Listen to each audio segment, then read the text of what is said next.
Hello, I think you can see how excited I am to have Louise Elizabeth Blood on the podcast today. So, Louise and listeners, here's what I'm imagining, that there's a single mum out there. She's maybe just left her relationship and she feels like she has like not much more than the phone in her hand. She's desperately searching for a signal that if she trusts herself, things will be all right. And I want this conversation to be that signal to her. That if she leans in, if she gets curious, just carries on, she literally is on the verge of a life she just hasn't even dared dream of yet. So I've invited Louise along to speak to us today because she's a mum of three and was a single parent for over 10 years.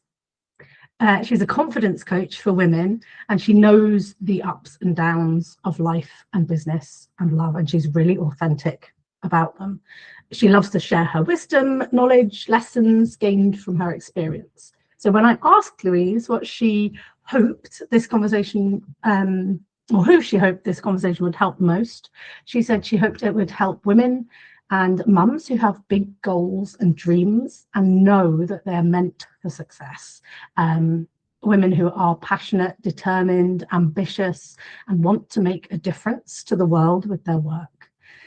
So women who might be balancing life and business and who love connecting with like-minded women and maybe finding things tough at the moment and need some guidance and inspiration.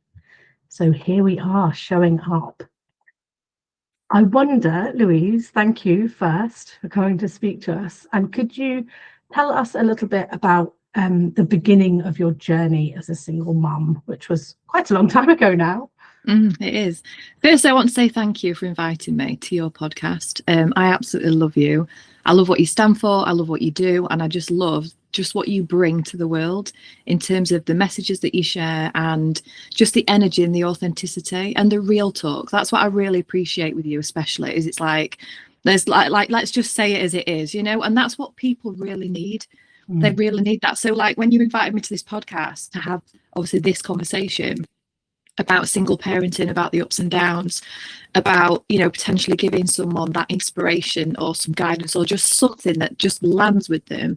I was like 111% yes, it was an absolute no-brainer. I was like, oh, I can't wait. So I've been really excited to Amazing this day. So I became a single mum back in 2014. And at the time, my children were 8, 6 and 4. When I became a single mum. And I have to say, it was probably one of the hardest things that I've ever done. Making the decision for leaving the relationship that I was in with their dad. But the relationship that I'd been in it from the age of 17. And we've been, up and down in a relationship. We were married for 13 years. But the dynamics just weren't right. There was a lot of disrespect. There was financial abuse. I didn't realise when I was in that relationship actually how toxic it was. It was only when I left it that I really, truly, years later, realised that I'd been just putting up with so much that I didn't have to, but I did, for the kids' sake, to try and keep the peace, to try and make things work. And so finally making the decision to leave that relationship had been years in the making of trying to make things work, trying to make things change. And at the end of it, I was exhausted. So I left, and I was very fortunate that my mum and dad said to me, you can come and live with us while you get on your feet, because I'd recently started my own business. Things were just starting to take off, but I wasn't in that bracket where I was making enough money to support me and 3 children. When I left the relationship, my ex-partner was very much like, I'm not going to pay you any money. I'm not paying for your lifestyle. There was a lot of bitterness in that time initially in the breakup. And I just needed space. I just wanted a break and I wanted space at that time. And he couldn't give that to me, which indicated that all he was ever bothered about was himself. And it became more clear as I'd exited the relationship that all he ever cared about was himself.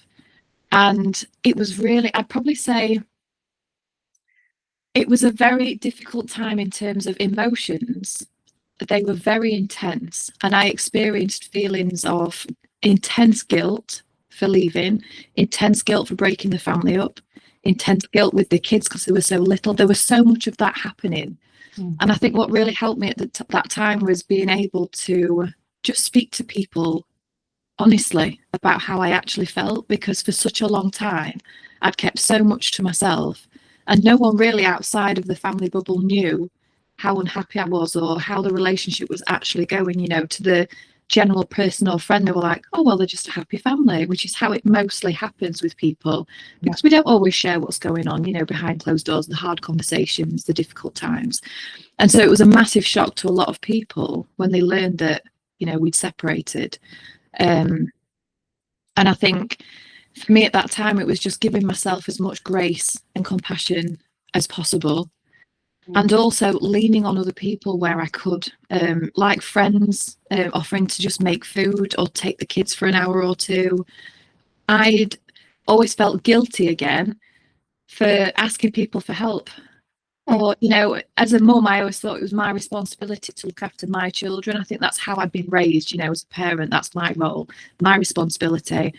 And I felt like asking for help meant that I was failing. I'd failed the relationship, I was failing as a parent, and it was all, you know, but a separation is a huge emotional strain and stress. And it's not something to try and navigate on your own. And I think if you are out there and you don't have that family support or that network, you know, lean on your friends, talk to your friends, at the very least, just speak to people, because moving that emotional heaviness and density and energy that you are holding on to, that in itself really helps. And also plug it into things like this podcast, communities, that, like, there are so many people out there wanting to share guidance and motivation and inspiration. And so if you're very much thinking, well, I don't have the friends, I don't have the family, if you open your mind and go, I want to help myself, there are people out there like Claire, like myself, that want to help and guide people in that position and help them out of it. So, because we've been there. Yeah, 100%. And just to speak to my experience, because it's exactly what you're talking about. I live in Scotland, I'm from England, and I don't have any family up here. I did have a good friend network, but I don't know your experience of this, but when I became a single mum, it was almost a little bit like I had a catching disease. There were some friends, I had some absolutely incredible people who supported me over and over again, just the most beautiful people, and there were also people who kind of backed away, you know. And I can totally understand now, you know, that I've done deep dives into why people do the things they do, and I can, you know, I know all of the motivations for that kind of thing. And it's essentially like not really wanting to look at your own life, your own situation, you know. But if that is happening for people, I kind of feel it can be such a hard, isolating time. And then when even more people leave your life, it feels like everything is just changing all at once. And I would just kind of drop in a trust the process on that, you know, that there's the old saying, isn't there? Friends are with you for a reason or a season or a lifetime. Yeah. And some in this phase of life, I think you find out that some of them were season or reason friends. Yeah. You know? I do also think as well, we are stronger than we realize that we are as well. Yeah. And there's so much that we can do to help ourselves as well. So, you know, having that support network and being able to speak to people is one thing. And it's also really important that we take that self-responsibility of not doing all and everything as if nothing has changed, but doing the work to soothe and to ground and to heal, and all of that work, which can be messy, which a lot of women don't want to touch because, you know, it feels a mess. I need to try and get things in order, and I need to try and get things sorted. And what about the kids? And I want to say, like, kids are far more resilient than we give them credit for, because I really worried how my kids would be, and I worried more about them than myself at the time. And they absolutely surprised me with actually how well they navigated that time. But I feel that also comes from the mindset and the way that I led during that time, because I didn't allow it to fully stop me. I was building a business at the time, so I still had my business to run, a team to coach and mentor and navigate and all of that still. So I didn't drop all the balls, but when I was finding things hard or I was emotionally upset, I'd just I'll be honest, Claire, like at that time, I found emotions very hard to deal with. Very different to how I am now, because I've done a lot of healing work along the way. But at that time, I very much just shut off all my emotions. I didn't know how to process and deal then, because I've not done the emotional healing work. So I did throw myself into work, and I did become very numb to emotions and anything to do with that. So because I shut off from that, I could navigate life like okay. I'd have times where I was upset, but it's kind of, I went into this survival mode of, I have to make this work, I have to make my business work. And I don't think there's necessarily anything wrong with that for a season or a chapter, because it is sometimes required. But you will get to a certain point where if you have like really gone like hell to it at the, I'm going to make this work. And I was very adamant I would never be in a relationship ever again. After I'd left, I made the declaration of like, that's me done. I am never let anyone speak to me, treat me like that. And for me, that meant I'm not going to be in a relationship again. I'm going to be single. So I was very focused on, I'm not interested in men. I don't want a relationship. Me parenting the kids actually felt easier transitioning out because I've got less noise. And so I did have focus, but that did help for a time until it didn't. And so the end of things, and then the healing journey started. But one thing I used to use to really sort of numb out at that time, because I don't really drink alcohol. So for me, drinking's not a thing. I've never done that since having the kids. It's just my thing. So that type of numbing out process was not there for me because it wasn't desired. I used to watch Dynamo on TV. I don't even know that. Oh, the Maybe my Dynamo days are still to come. But he's just a magician, and I love magic. Oh, amazing. I love magic, but he'd be going out on the streets doing magic and just making people feel like happy and alive and joyful and all that. Yes. And so I would just sit and watch those, and I, you know, I'd cry and things, but I'd just think I'd just bring a little bit of joy when all the noise and the kids were in bed. It was, I'm just going to sit and watch this because it's something enjoyable. Yeah, some magic. I absolutely love that. And I just, you know, I want to normalize, having worked with a lot of single mums across the years. You've mentioned a few things people use to numb out. Work is one. Just being the absolute best mum they can be and doing all of the things that they, you know, maybe feel guilty that they wouldn't have been able to provide. They stretch themselves financially to do the swimming, the gymnastics, the horse riding, the, you know, everything. And yes, it's beautiful to give your child those opportunities, and at the same time, sometimes if you really tune in, it's not coming from an authentic place. It's coming from a place of, I need to make up the gap that I feel I created when I went into single parenthood. And then there's drinking and there's drugs and there's lots of different things that people do. My particular one was sex, you know, like any chance I got, that was me off just kind of discharging those emotions. Do you know what I mean? I have a lot of compassion for everybody who does anything ever, you know, in service of trying to kind of work through or shut off their emotions. And you know, we really have to be compassionate for our past selves, and for whoever's listening, if there's one thing it is to do, is to, you know, work as hard as you can on not being hard on yourself, I think. And the greatest thing as well, I think, for that you can give your kids at that time is just a safe place for them to be, not be questioning them about everything. Just, you know, just be a safe space for them. And as long as they've got somewhere to live and like just somewhere to live, somewhere safe, and emotionally, like for me around the kids, for me to be emotionally neutral as much as possible, because they were three very crazy kids. I love my kids so much. I mean, they're a lot older now. They're like 20, 18 and 15, which is madness. Yeah. But at that time, you know, they were all big personalities, and it was navigating all of that and their emotions and holding space for that as best possible. Them knowing that, you know, them just being themselves, them being able to come to me or ask me questions. And it was just like, that is so important for children during that time. I'm wondering, Louise, like you, so you moved to your parents for the support and the housing and, you know, for very practical reasons, and have used that as a sort of launch pad for what you've built. I went from the kind of like really chocolate box proper massive, you know, the kind of house that people drive past and go like, you know, it had like deer in the garden, and just like, it was absolutely beautiful. It was one of those houses where you know, you thought, okay, this is my life now. Great, I'm set. But like you, there was that sort of dissatisfaction. And in actual fact, I was quite happy. It was the fact that I couldn't seem to locate the happiness in my ex-husband.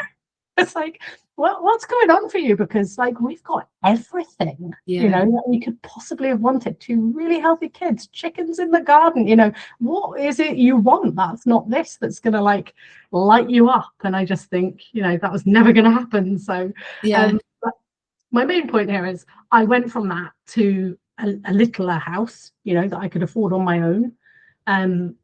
Honestly, most of my finances at that time are in the realm of magic for me, because I don't know how I did it.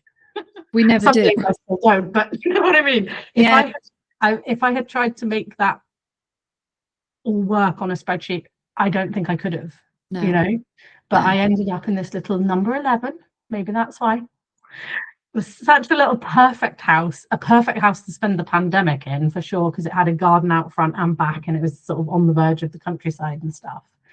But it did sometimes, you know, the kids were sharing a bedroom. The kitchen was like a matchbox, even though it was lovely, but it was a matchbox.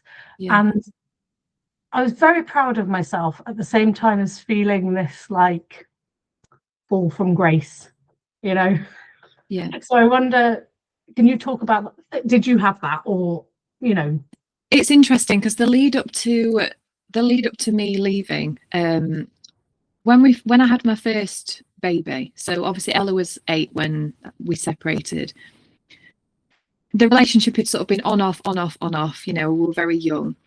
And then we bought our first house, and I've always been, because I'm from a working class background, I'm from a mining town in the UK, like North Nottinghamshire. Aspirations can be quite small in terms of like life expectations. So for me, I was always very simple growing up. It was, you know, you leave school, you get a good job, and then if you have a family, you stay at home with the kids, you live in a house, and you live by your means, and nothing outside of that. And it was only when I really stepped out of that and looked at the world around me and thought, there is so much more available. And I started my business, and I started to really see what opportunities were available outside of my sort of existing area, as it was. But we bought our first house, had Ella. And then it was my ex-husband that had got probably more drive and goal than me. So he was very much, he was a builder, he'd got his own company. And so he would want to buy the next house and do it up. And he was always on like that type of thing. So we would move around into houses. And we were in a really nice, like big old Victorian house at one bit. And I was quite happy and settled there. The relationship, up, down, left, right, you know, he was into gambling, he was into drinking and all of these different things. And I was basically parenting the kids myself. And I wasn't happy and he wasn't happy. And so then it was, oh, well, we're going to move again. So we became like, we were moving all the time to try and solve a problem that was never going to get solved, because moving house doesn't change anything. It just created more debt. And so at the time that we actually moved, I was living in a static caravan. So we'd gone from living in a big estate house, like a private rental. He'd had this grand plan of buying this patch of land, having a caravan on it, living in the caravan. And I was just like, part of me was like, I don't want to do that. That's not what I want. And his thing was like, well, that's what I'm doing. So you either come or you don't. That was very much the relationship dynamic. You do as you're told, or I'm just going to do it anyway, because I really don't care what you think or say, because that's what I do. And he was very headstrong in that way. And it was after years of that, I thought, this isn't a relationship. This isn't a relationship. I'm just the trophy wife at home with the kids. We didn't have a relationship at all. So we'd moved from this big house to his mum and dad's temporarily, which was quite cramped. And then we'd moved into this static caravan. And it was at the time when we were in the static caravan that he decided to start a business that I wasn't happy with. It went against my values. And I said, if you do go ahead with that business, that's me done. I'm out. And so I left the static caravan. So it wasn't the big house or anything like that.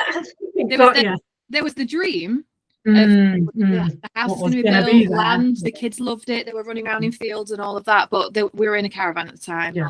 And the business, obviously, it was like, don't care what you think. And that happened. And so I was like, that's me done. It had been years of me feeling ground down. So I went. So obviously I went to my mum and dad's. And it's interesting because I had a call with my clients last night and we were talking about visualizing. And one of my clients was struggling with, really connecting with visualizing. She's like, And I said, listen, when I was at my mum and dad's, because they lived in a small semi-detached house. So there was me, my mum and dad, the 3 kids, and our Rottweiler called Tiny at the time. So it was quite snug. So I was in one of the bedrooms with the kids on bunk beds. I was in a single bed. All our belongings were just in bags all around. And we were just operating from that because we were still doing school runs. I was still doing business. I haven't got time. I didn't have the finances to get my own place. But I used to spend time then just visualizing. I'd just sit when I had 5 minutes of quiet. I'd just sit with a cup of tea and I would just allow myself to dream. And it wasn't how am I going to figure this out? How am I going to make this work? It was just imagine if. Just imagine if, with no pressure. This is reality now, but this is not how it's going to be forever. And before I'd started my business, I used to find visualizing hard because I could only ever focus on what was right in front of me. Yeah. I'd never looked at anything outside of my current world until I started that business and personal development became a thing for me and I became obsessed. But it was like I'd always sort of capped myself as to what I'd actually achieved or done in the past or with the finances that I'd got. And when I just took that off the table and I thought, if I won the lottery or if I had time and money and all the things, how would things actually be different? Not from a place of I'm going to make this happen, but just from a place of I'm just going to allow myself just to dream. We never really give ourselves space. We're so distracted now, or we're thinking about the situation, or I've got to sort this out for the kids. And we never just give ourselves that time. And so at my mum and dad's in that situation, not much money coming in at the time, but I knew what was possible and I knew I'd got the potential. I would just sit with a cup of tea and I'd just be like, and I'd just dream. And I'd think to myself, where would I live? How would life be like? What would I be doing? Sometimes I'd write it down. Sometimes I'd just picture it. Sometimes it'd be the same thing again and again. And it didn't make sense. But less than 12 months later, that visualization that I'd had in that bedroom, on the single bed, the kids, the bags, all the things, no money, I moved house. And we moved into a gorgeous house in the countryside.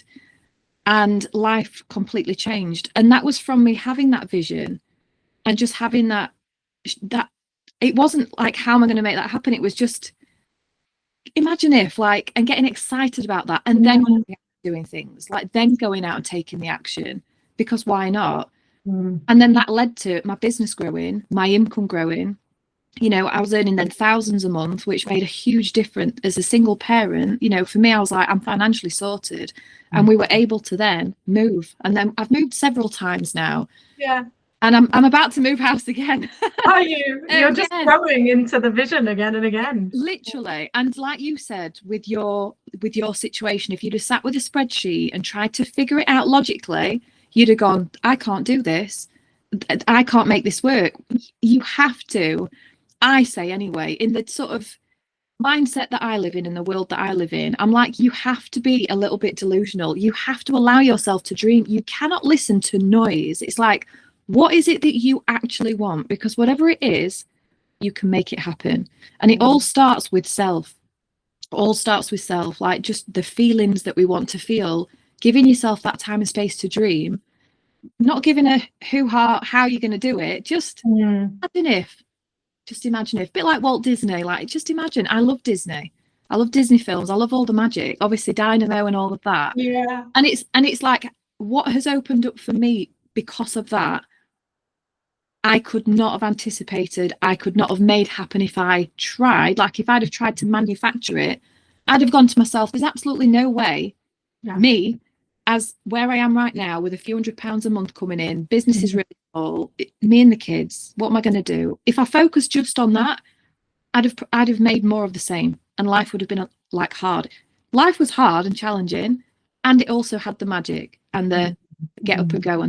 And I think that's the difference between you really making it and making life, like creating in life and co-creating, than being in a situation and going round and round in circles and finding it like hard with no relief, you know? Yeah. And I want to be really honest and say visualizing is something I found really hard. Really hard. I'll tell you the first vision I had, and it wasn't a voluntary, I'll sit here with a cup of tea and have this vision. It was me just before I decided to leave my marriage, and I was out walking with the dog.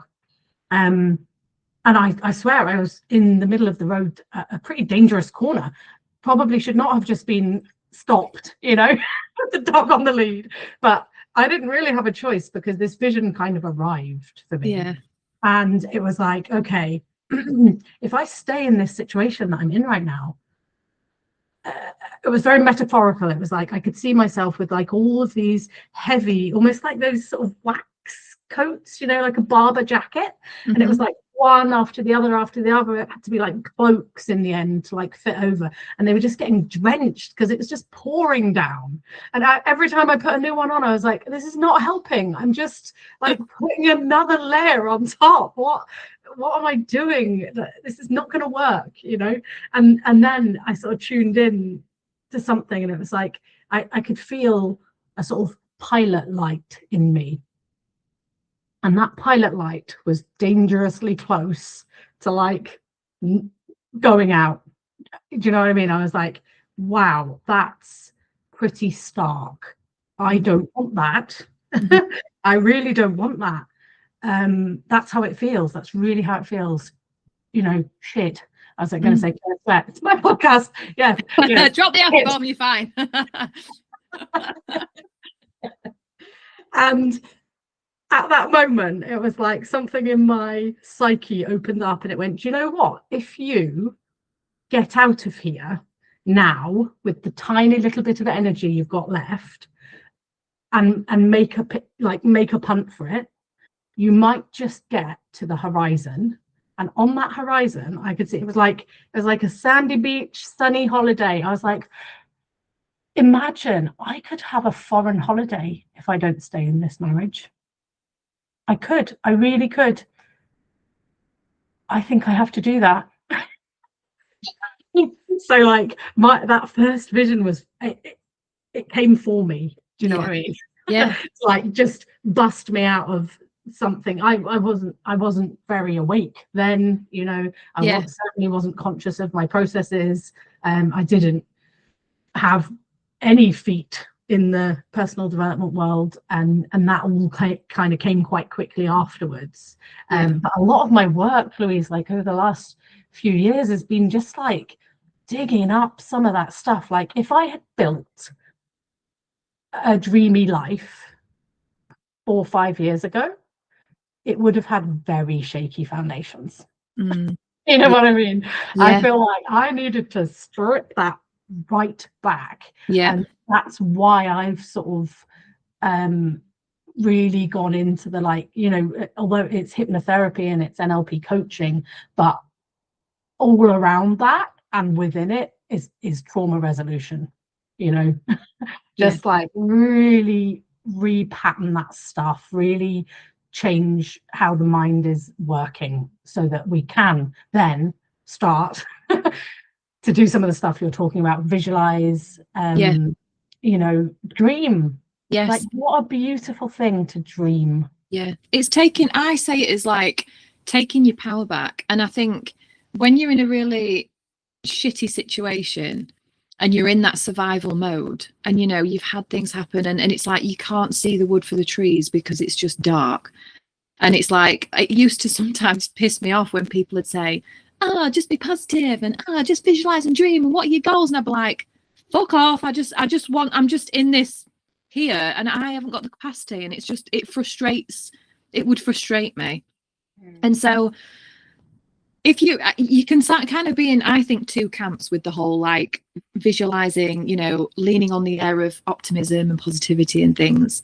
But if you are in the trenches of survival mode, it's about, like you said, it's giving yourself just grace and compassion and just not giving yourself a hard time, you know, with the shame and all of the things that you then compound on because you're feeling that. And it's realizing that you know, your mind is just doing its job of keeping you safe, but it will keep you stuck. You know, your nervous system goes into that response state of either fight, flight, or freeze. And if you're in that state where you're either running around crazy, you are frozen, or you just can't seem to move because you feel stuck, your body is just, it knows that you're in a state of stress, and it won't allow you to break out of that because it wants to keep you safe. And so when you're in that time, it's reassuring yourself. And one of the most powerful affirmations that I give my clients is just saying to yourself, all is okay. You know, I get on calls with people and they can be going through all sorts of crazy stuff, and it's just all they need is an outlet, the emotional shift. You know, all sorts happen on calls, but it's like just grounding yourself in that moment and saying to yourself, all is okay. I am okay. All is going to work out okay. This is just a season right now. And when you can really lead with self-love and compassion, when you're in that survival mode, which can sometimes cause us to go into the victim mentality, which is obviously the ego part of the mind, and then that like just is then compounding all of it. It's like gently just breaking out of that through acts of self-love and compassion, like doing the basics of looking after yourself in that time, which is trying to get rest, like drinking water, hydrating yourself, cooking and making food for yourself. Like it's the very basics. And it's like sometimes people are in that phase going, but I need to do all of this and all of this. It's like, no, let's just get this right, because you're trying to do all that while the foundation is you're not eating, you're not sleeping, and all crazy shit's happening. So make that the goal, because once you then start to feel better, because your actions will make you feel better as a human because you're looking after yourself, you'll start to feel better, and then you start to shift into that zone where I'm moving out of victim mode and I'm moving into that thrival energy. And actually then I do want to dream. I do want to open my mind. I've got the capacity to do it because I've moved out of that. So it's like if you are in a place where, because I was very fortunate when I've left my ex-husband, that I had people around me of that mindset in the personal development world, like in the positivity, like that made a huge difference. Like my business was a huge saver for me because it was all about positivity and leadership and coaching and mentorship. So I was like, that was a big focus, and that really helped. But if you haven't got that and you're just in your own thoughts, in your own emotions, and you find yourself going into survival, what am I going to do? Oh my gosh, all of those things, the fears are all there. That will just compound on itself. And you are the only one who can break that cycle. No one else can break that. And it comes firstly from self-compassion and self-love here. And then you'll start to, the rain starts to, the cloud moves, you know? Yeah. But until we do, it's like the clouds there constantly. You're like, my God, it's snowing now. And like thunder. God. It keeps getting worse. I just want to see the sun and rainbow. And it's just there all the time. And then you get annoyed. So it's like, it's just noticing and getting fascinated with yourself. Of like, rather than frustrated, like with the thought processes that you have, you know, behind the scenes is messy. Yeah. Everyone sees this highlight reel on like the socials and things, which is fair enough, especially if you're marketing business. You don't want to be in the trenches all the time on there. But like behind the scenes, like we're in the trenches, we're doing the work, and it's like we can talk about the work, but like if it is a mess right now, it's okay. Yeah. It's okay that it's a mess. Of course it's a mess. It just comes back round and, you know, you go deeper into what you're shifting. Of course it's a mess. And it's like once you go, I'm all right with the mess. And then fine, because when you are like, this is where I am and this is how I'm thinking and feeling right now, which is a complete mess, complete shit show, you can do something about it from that point if you're willing to. And that is you starting to take your power back step by step by step, you know, not going from I need to go from here and jump right into camp motivation, visualize, you know, it doesn't happen because it's short-lived. You jump into that and try and then go straight back into your nervous system is going to, like you say, just pull you right back into sort of freeze again. So I remember very clearly,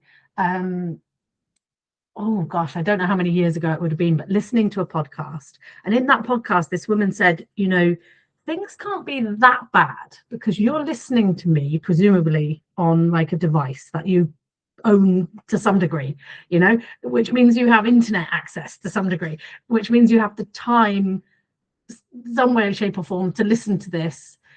So things aren't quite as bad as your mind might be trying to kind of convince your body they are.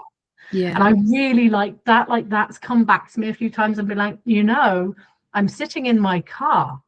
I know, yeah, dry. Somewhere, which means I have fuel in my tank. You know, I've got food in the fridge. Things aren't as bad as my mind is trying to convince my body they actually are. Yeah. So that's that kind of pulling yourself back out of victim mode works. That sometimes sounds a bit like that. I have to say, like, I was raised with the whole belief and concept that there's always someone worse off than yourself. I was raised in a Christian household, so it was, you know, very Christian based values, of which I really love and appreciate, because it has brought a lot of sort of the values that I do hold are that of, you know, looking out for people, serving people, love, compassion, treating people how you want to be treated yourself, and no like hierarchy with people. It's just like, we're all human, we all pee. So, but like, because I was sort of brought up with the whole, well, there's always someone worse off than yourself, I would always then try my best to like be grateful for what I had, but then I would also go into the comparative suffering of always, because someone's worse off than me, I shouldn't feel bad. Right. I shouldn't be feeling this way. And then that would like have an air of shame that I felt bad for where I was, do you know? And it was actually when I started to acknowledge the trauma that I had experienced, because I'd always just put it to the back. I'd just shoved it away because I thought there's always someone worse off than me. And I've got, like you said, I've got all these things happening, but it meant that I bypassed a lot of trauma and I shut a lot of emotional boxes along the way as I was like moving through things. But then it all comes out the woodwork in time as we sort of evolve. So I think just having, again, if you are feeling like, you know, like shit and the emotions are there, it's like honoring that in the moment and just being like, you know, why do I actually feel like this? And it's normally some sort of limiting belief or story that's being retold. And it's like, when we look at that and go, actually, is that true? Or if it was true, how can I reframe that now? You know, this would be like a lot of the work that you do, like just reframing things and looking at things differently and gaining wisdom from certain times. That has been like a real game changer for me over the years in my own evolution, because when I left my ex-husband, I was lacking confidence, which people wouldn't believe if they saw me on socials. And had like very low self-worth, because I've been in a narcissistic relationship for a long time. And I didn't realize that was the case until I was out of it. And then I couldn't understand why I felt the way I did, or I thought the way that I did, or I couldn't feel, because I just tried to create as much distance as possible. And so a lot of the work for me, being able to like lead the kids and myself and build my business and all the things in life the way it is now, is me actually looking at that work as it comes up. Like, why do I think this? Why do I feel this? And I can trace it back to things that aren't always nice, but I can reframe it and take my power back in. What truth do I want for me in my life? Yes. I think that's the most important thing for anyone like listening, where, you know, you're thinking that, you know, I'm just not a good mum, or I failed my kids, or I'm just irresponsible, or I'm so disorganized and I just can't do this. It's like, yes, you can. Someone has told you that you can't. Someone has told that or planted those into your mind. You can be whoever you want to be. You can do whatever you want to do, and you get to choose. And I think for me, that is what I am like so passionate about, is just helping people to realize that they've got what it takes within. No one else can save them. No one else can do it for them, but they have it.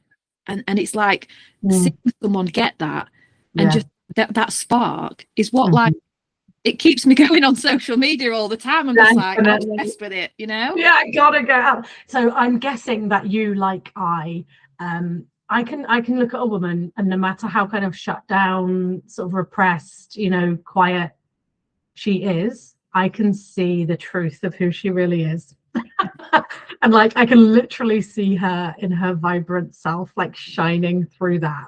And the goal is to be someone on her journey. You know, you and I, we join people on part of their journey. Sometimes some people stay with us for longer and, you know, really get that nurturing from us, from our particular way of being. And I think you know, it's also true to say that some people shut themselves out from that journey by othering us or themselves.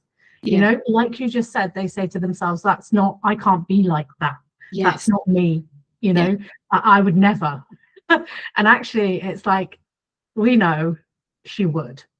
She actually would, though. She would love to. You know what I mean? Yes. Because like some of you are absolutely gorgeous. You've had loads of photo shoot stuff, and like it's, I've always loved looking at your social media for like the inspiration. And we're obviously like quite different. I'm not othering either of us, but we're quite different in our vibe of as a person and how we show up. But like I can just deeply appreciate that this is you shining in your full you-ness. And like women who come and work with us, and they're not going to be like a you know, a carbon copy of us. You don't have to dye your hair pink to work with me, or like pole dancing to work with you, or you know what I mean. You can we're gonna nurture what's in you. And that's just such a beautiful journey to take with people, that obviously that's why we keep turning up doing the work. And like one of my core values for myself has always been freedom, like creative freedom, personal freedom, time freedom, financial freedom, like, and that is why I do what I do, is because that for me is like life. For me to feel alive, like being creatively free, especially, you know, I'm very like got a certain eye for things, and I have like obsessions over certain things and creativity and stuff. So like with the photo shoots that I've done over the years and the content that I make and stuff, it's like I make it for me because I love it. And I just know that for people who either find me on socials and things, when they find me and they're just like, wait, what? You didn't used to be confident? And I used to be very not body confident. Like I used to wear baggy t-shirts and leggings after I'd had the kids, because I was very, not ashamed of my body, but very self-conscious, especially my stomach, of my legs, basically everywhere, because I got stretch marks all over the place after having 3 kids. You know, I used to joke and say, if I had a 4th child, I'd have to get them on my face. I'm like, 'cause I've run out of places to get them. They're everywhere. But like that aside, it's like I'm not going to let the fact that I've had children like stop me from being who I want to be, like sensual, sexual, creative, expressive, bold, edgy, like all of that, like lights my creative fire within. And it's what I really also love and appreciate. So bringing that to my socials and my content, obviously there's a level of edge, risk, whatever, but I like to be a bit rebellious. I like to be a bit naughty. I like to do that because that's just me. And it either repels people or attracts them or it triggers them. And then, you know, some people are triggered by that, but then watch a video, listen to something like this, and they'll go, well, I didn't expect you to either look or be, or, and it's a bit confusing.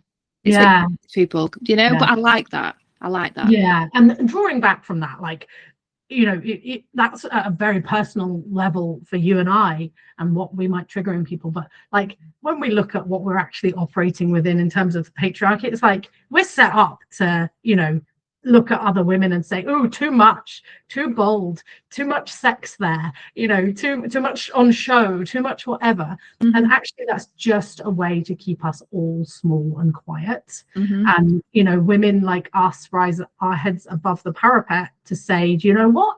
It's safer than you think. You know, to be yourself. You think, you know, rather than trying to either fit in or blend in, or even like as a parent, I used to stress about doing things a certain way. I'll say like the Instagram parenting, you know, I'm not shaming anyone here, but like parenting's rough. It's like, it's hard work. It's not easy. And I think it's very much glamorized. So much is glamorized on the socials. That's just the nature of the beast. But behind the scenes, like I said, in terms of personal development, it's fucking messy. Like parenting is hard. And I think when it is hard and we find it hard, it's like we feel like we're doing it wrong somehow. Hard. And it's like, no, this is it. You're gonna, those kids were spent specifically with the keys for your liberation. Do you know what I mean? Now I'm like, that kid is here to trigger the exact thing that will drive you absolutely insane. And I personally believe now that you are supposed to overcome that. Do you know what I mean? Like that is for your liberation. And one of the things, I mean, my parenting mantra. I don't mean it in a positive way, but like the thing that just kept coming back to me when I was a really new single mum was fuck my life. Do you know what I mean? I just can't with this, you know. Yeah. Lock myself in the bathroom, but just stay there. Do you know what I mean? Yeah. Come back out. I Yeah. was like, oh, I can't keep doing this. And at the beginning of my relationship separation, I had my kids like 90% of the time, so it was really, really intense. Yeah, same. They were little, you know, so Yeah. it was super intense. Yeah. And then there was a pandemic, so it was even more intense, you know. Yeah. But it just kind of, the intensity just kept ramping up until I feel like it just kind of had to crack me open. Yeah. And then these days, my kids are now 9 and about to be 12. Like, oh, it is the best age. I laugh like 76,000 times a day. I just think they are hilarious. I see them like light up in the version of me that is here to mother them now. Yeah. And they will actually often say, because I mean, they see me, you know, how I operate, and they're like, Mum, I'm so glad you took those courses. Oh, you know, like to be a better mum. And they'll, because I tell them stories about when they were little, because sometimes, you know, if they shut down when they're upset or something, I'll say, look, babe, no surprise you had shut down when I was your, you know, mum earlier in your life. I couldn't handle your emotions, you know. Yeah. You will have felt shame and guilt and all sorts of things, so you will have learned, your nervous system's learned to like shut that down because mum can't handle it. I can handle it now, but we're still like teasing that out of your nervous system. So that I'll like say that to her, and then she kind of, her whole body just, oh, like, okay. That's amazing. It's so amazing. So I think, you know, mothering is something like I was born to do. Now at this point, I'm just I love it so much. Not to say that there aren't incredibly hard times still.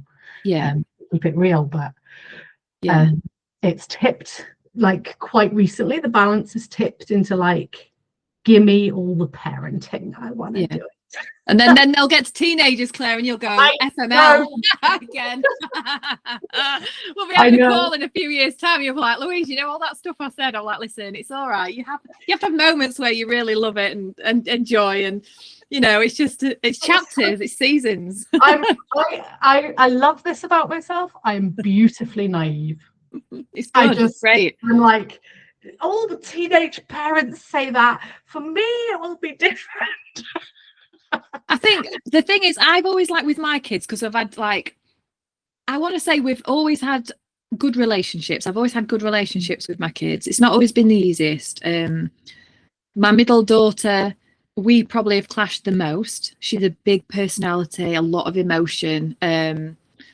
Everything is, you know, there. She's a big presence. She's amazing. She really is. And she's had a lot to obviously deal with, not things behind the scenes all the kids have, with different things happening in like my life and in their dad's life as well.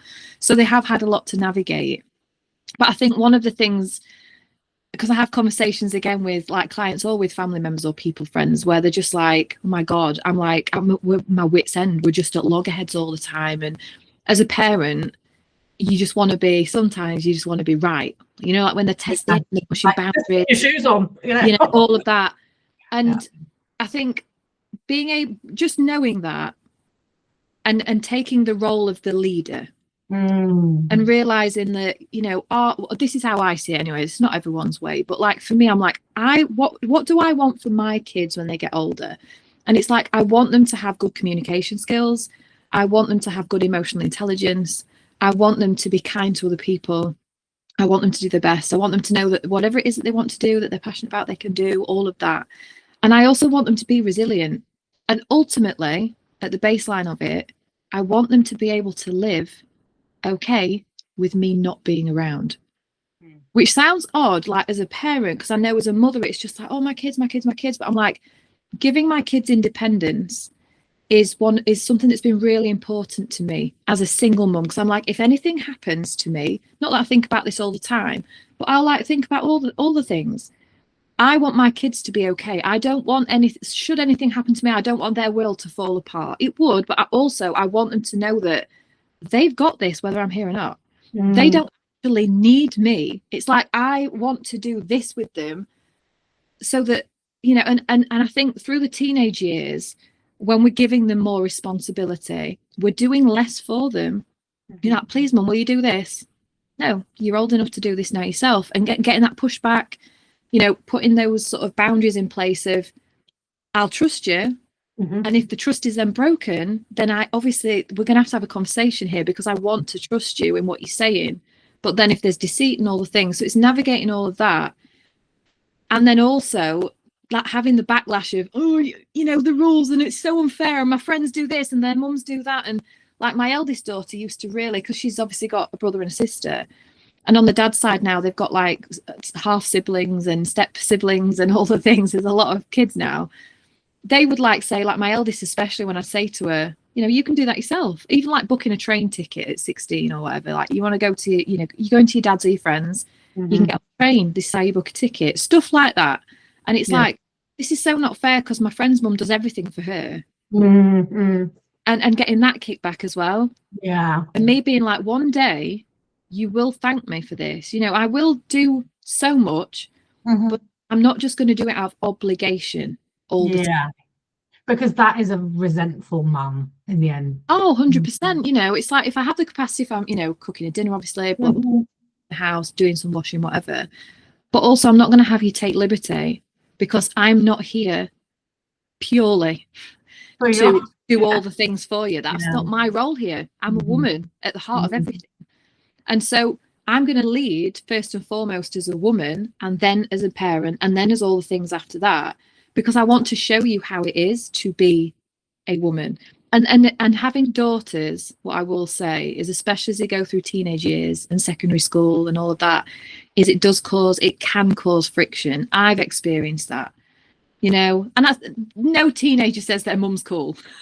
Let's just say that out loud. Like no teenager goes, oh, my mum's amazing and cool, when they get like later on in years. But I'm also open to that challenge with my kids. I'm like, it's okay that you don't like X, Y, and Z that I do, or how I show up and things. And there's also going to be elements that I don't particularly like about you, but it's like, are you being true to you? Because I'm being true to me. And sometimes that can cause a little bit of friction. But also it's like, leadership is challenging. It's not becoming palatable. And so they've also, like my kids have also had to navigate that with me, which has been a test for them as well. But ultimately, at the foundation of it, it's like, I love you and I want the best for you, and I'll always be here for you. But you're not going to take the piss. This is not obviously going through the teenage turmoil years. But I think what you're tapping into, for me, I would call that almost like having a philosophy of parenting. And that was missing for me a few years ago. And that's when I lost my shit. Yes. Because I didn't know, what do I, am I giving in tonight? Are they sleeping in my bed? Am I getting them all the snacks? So many questions. And then it started to form this a little bit like you're talking about, and some very similar things. Like I haven't quite tuned into that, like being more independent stuff. I know that I tend to kind of do all of the things. It's definitely an edge for me that I will need to work on as they come into sort of adolescence and stuff.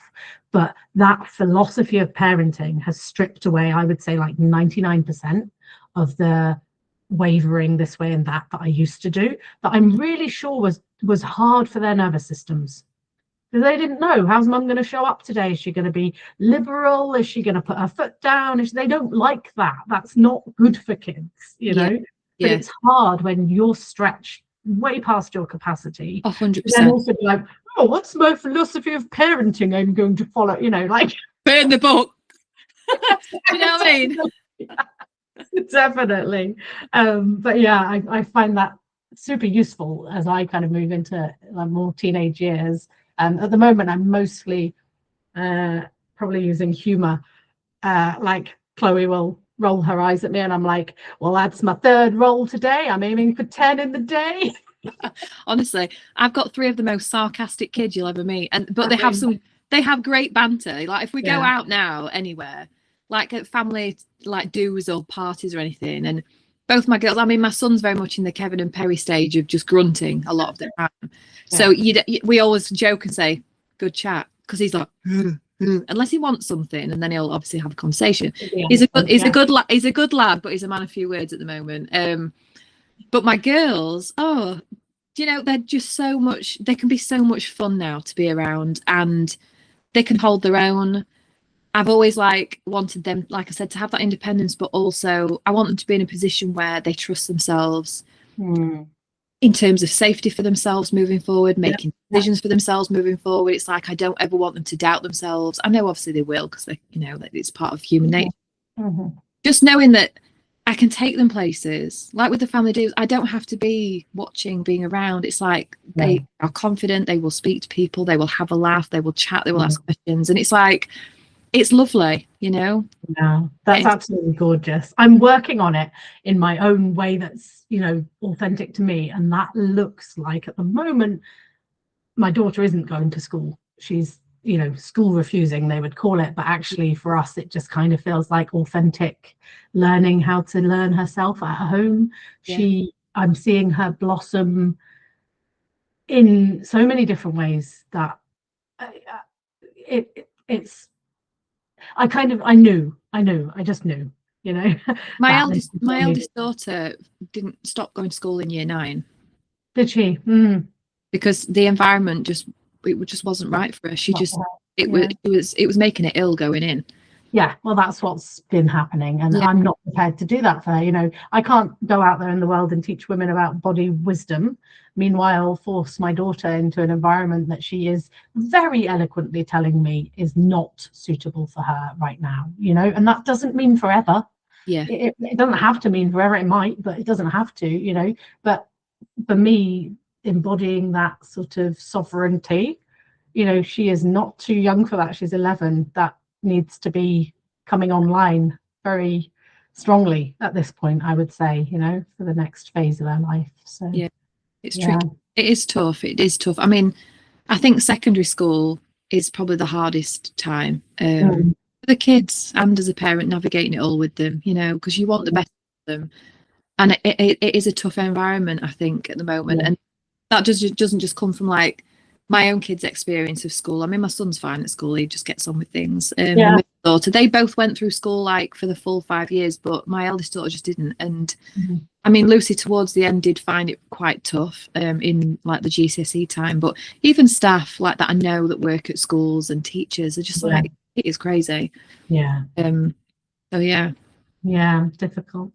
Well, thank you so much for that, because I didn't know that about your daughter, so it's nice to have insights into sort of other people's kids' education journeys and how it's all panned out.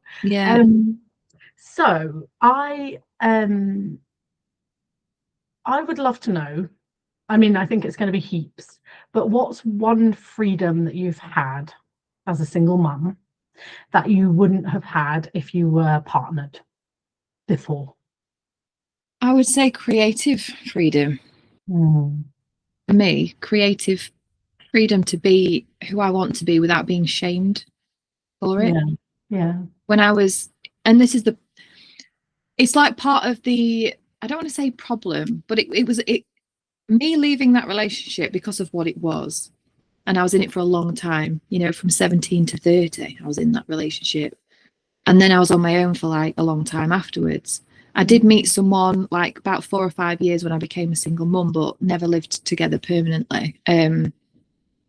But it warped my perception of what relationships actually are and what love really is. And it's why I just wanted to be on my own, because I looked at relationships as sacrifice and as giving something up and as being difficult and compromising and all of these things that I didn't want. It's it's been so hard for me to break out of that I don't ever want to give that to anyone ever again. That was very much that, because that freedom, like I said, it was such a core value for me.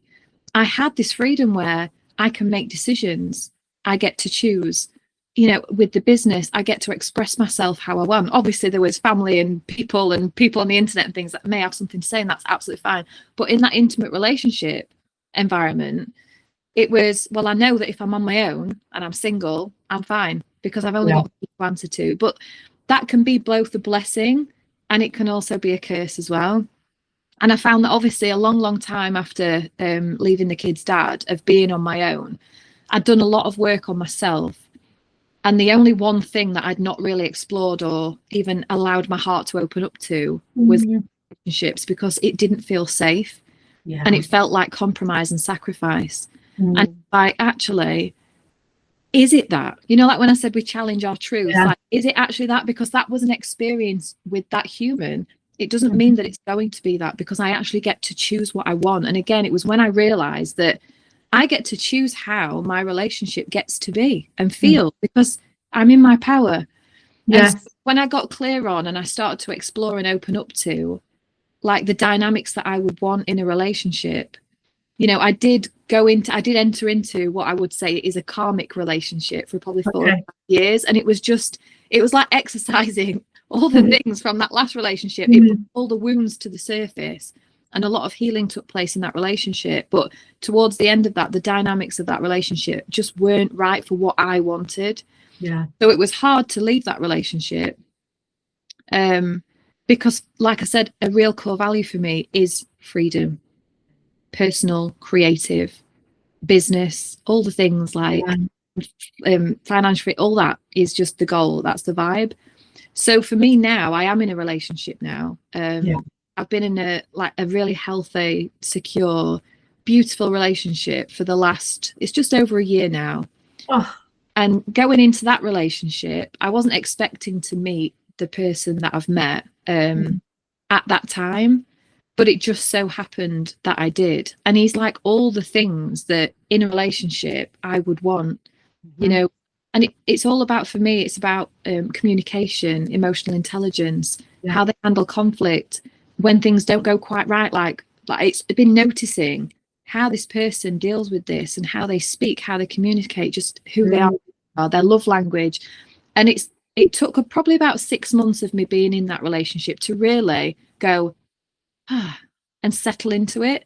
Nice. I mean, he very much at the beginning was very straight away thought, I really like this person, she's amazing. And I was like, who wouldn't, Louise? I was like, I like you. I like you. But I need to just, you know what I mean, do my research here. So because I'm not diving into anything willy-nilly, you know, with the situation, kids, all the things. It's like it has to be like right, and only time will tell. Because I'm like, people can talk a good game, everyone can talk a good game, but actions speak louder than words. I'm always like, watch the feet, not the mouth. So it was very much a 6-month period, not of me sat there analysing with a clipboard, but just it was noticing. And also it was noticing that when things didn't happen that maybe I expected, as in reactions, or because that's what I was used to, it's been a different experience of love than I've ever had, because all I've known in the past is chaos. Chaos, and like I said, compromise and just communication issues and all of that. And so now being in this, it's been very much a love being very stable. Very calm, very grounded, very neutral sometimes, like just and it's been very strange, good strange. Also, I'm just like, wow, this is me entering into a healthy relationship, and it's been my nervous system recalibrating to what normal love, like healthy love, actually feels like, because my nervous system had no idea how that felt.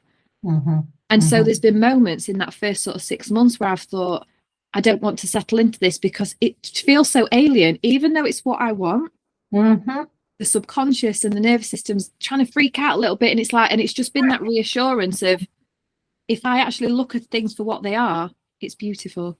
Amazing. As you're talking about that, Louise, I will share with you that I'm like receiving that frequency from you. I'm literally receiving like such a sort of grounded, beautiful sort of energy of just like calm, like that's what love should feel like. Yes. And I'd not known that for the longest. I'd never known it. And I thought to myself, why do I find this strange? And again, when I looked at did the work and thought to myself, why am I thinking this way? Why am I feeling this way? Well, of course I am going to think and feel that way. Roots back there, 13 years of all that, and there's still there's always things pop up, and then 5 years of karmic of just releasing things and shame and blah, and so it's just like, it's been having, again, like I said, compassion and grace. recalibrating to what I want. And again, like when I do work with clients, when they find themselves like self-sabotaging, or something comes along that's amazing, or they start taking action towards something and then throw it all away. It's when you reach that point where it's like it's uncomfortable, but it's ultimately going back to, what is it that I want? And it's the action here is aligning with what I want, do you know? So I'm going to stay the course here. And beyond that, like, so much has opened up. So much has opened up, like, because of that, in a way that I could not have predicted ever. I've always had it in my mind, Claire, as a strong, independent woman, that it would be me that like made certain things happen in my life alone. And so me allowing someone else into this heart space and that clicking together, like all the things that I'd sort of had visually that I knew would happen in my life, it's like that's locked in through another human. And it's like I couldn't have predicted that, and I didn't see it coming, and it's beautiful and it's amazing. But this last year, what I found is, because I've been in that recalibration period, because I'm all about authenticity, it's been something I've not really spoken about much online, of how amazing things have actually been, because I'm like, I'm in process here myself. You can't share in process, or at least if you do, it just isn't quite coming across.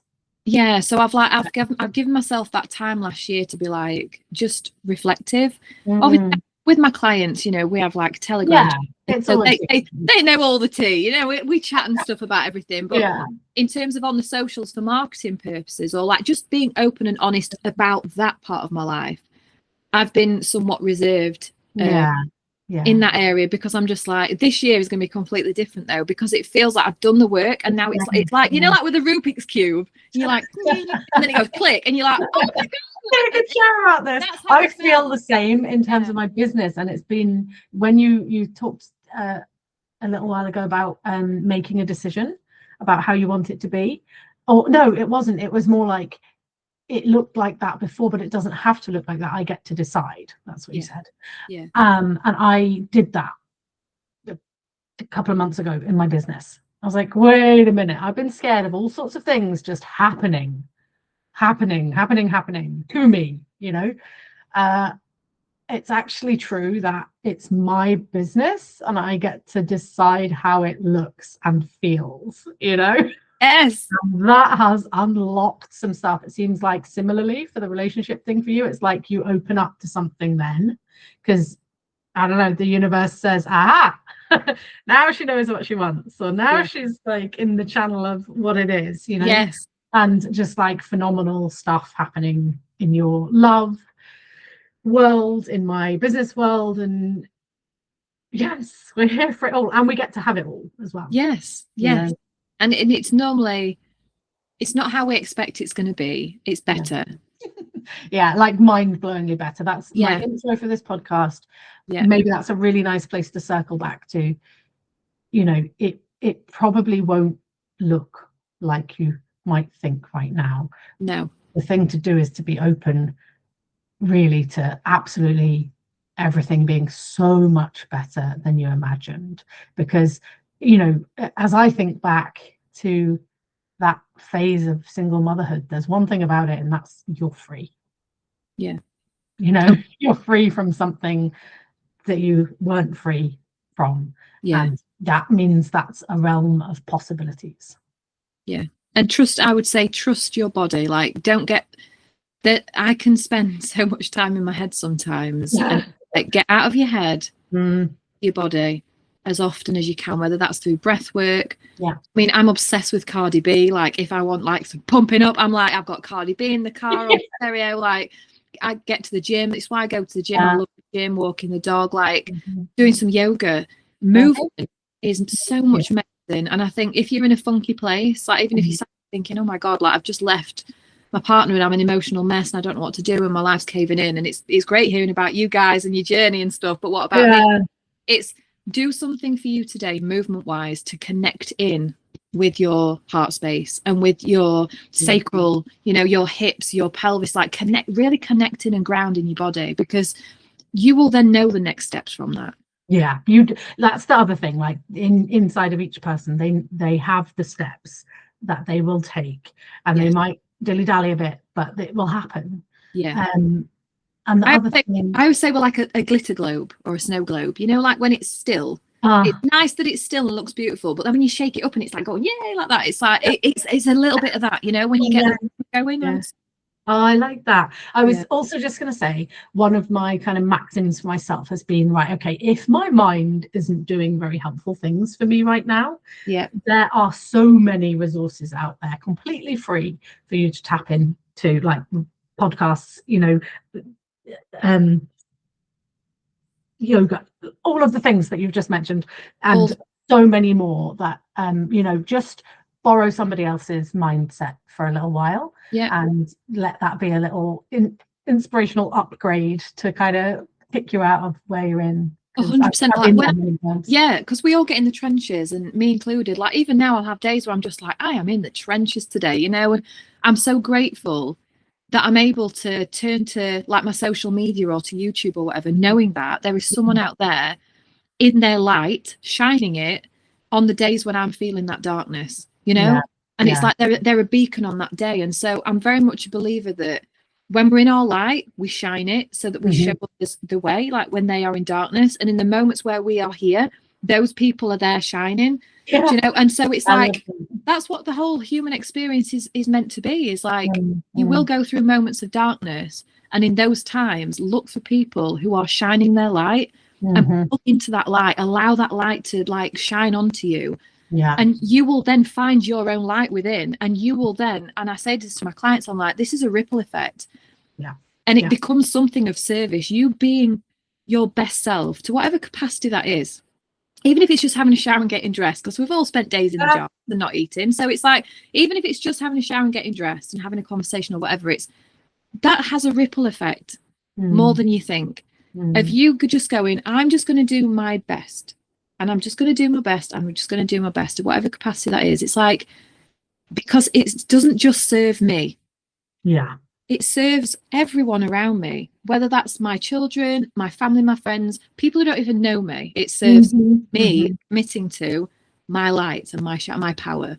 And it's like knowing that, and that becoming sort of an air of responsibility in a healthy way can really just bring that, you know, you never give up when you've got that. No, I love that. Yeah, thank you. Like there's no giving up. It's just like, even if the light is tiny, like you know, and on the days where I'm completely in the dark, that's fine. I'll give myself love, grace and compassion, but there is always a light out there. There is always someone, whether it's free, paid or whatever, because there are so many good people out there. I don't think that's expressed enough. Like people moan about social media, the news, but I'm like, there are so many amazing people out there. It is a place for you to build this amazing network. My social media is an entirely positive place. Yes. You know what I mean? Like, people say Facebook's so negative. I'm like, where are you looking? I'm like, you're looking at negative stuff and being shown more of it. Yes. Although mine does like to show me shark videos. Oh, does it? I do like a cat wheel. Are you trying to stop me swimming in the sea? Is this like the Truman Show? What's going on? Oh, that's funny. Okay. So, thank you so much, Louise. Like, thank you so much. Absolutely gorgeous conversation. I'm so grateful. I'm just gonna have a note. I think I must be having like a reaction to chiropractic appointment this morning, because I am bright red, like in a really weird way, and that is not normal. So I think that's the chiropractor. Something's happening to me. So I'm just going to make a note. Releasing something. Something is being released today. I need to go and drink a load of water, I think, and like let it flush out or whatever. But yeah, something weird is going on with my skin. I just thought I'd make a note of that so that like if people see it, they can. Oh, good. Yeah. So I really hope that this conversation has helped somebody out there, and it really just needs to be one person, and I will consider it time well spent. 100%. Always. Always. So you can find Louise's business at louiseBlood.co.uk. Cannot recommend her highly enough. Just yes. You know, all of the stuff that we've talked about today, Louise can help you with that. Some of the other stuff we've talked about today, I can help you with that. You know, we are here to help, and that is our mission. So you can also connect with Louise on Insta, and I think that's Louise Elizabeth Blood. Yes. Instagram, Facebook, on YouTube, yeah. and then all links to things like I've got obviously podcasts. The YouTube's free. Great. Social media, I'm always on there doing something. Yeah. Yeah. So obviously, all lots of free channels. But then for people that want to just go deeper with things, obviously I have different offers and stuff. I don't ever go into them on things like this, but it's like the links are there. Like if it feels yeah. And it will evolve, and you know. 100. What you're doing is going to be valuable for people. So I'll drop the details in the show notes. Amazing. So people can find you, and just thank you so much. Thank you so much. I love things like this. It's been amazing. I knew today would be a vibe. I love you anyway. I always have. That's why we're friends. That's why we're connected. So I know, absolutely gorgeous. And okay. yeah. Yeah. I'll speak to you soon.